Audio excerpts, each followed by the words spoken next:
With this game, called Highway Patrol, kids are driving much too fast using a hula hoop.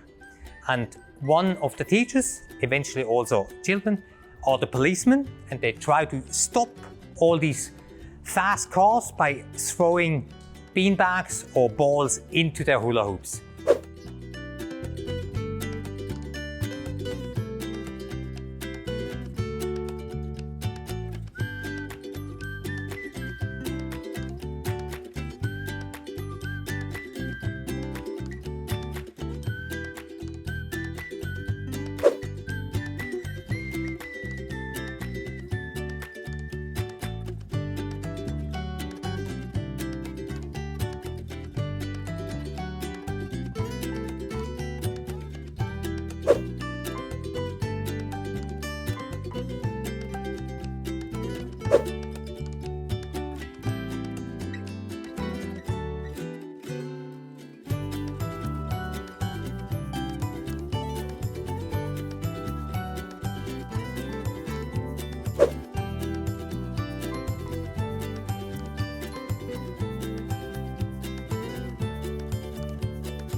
If you want new and creative games on a regular basis, then sign up for our free updates with the email newsletter right here below.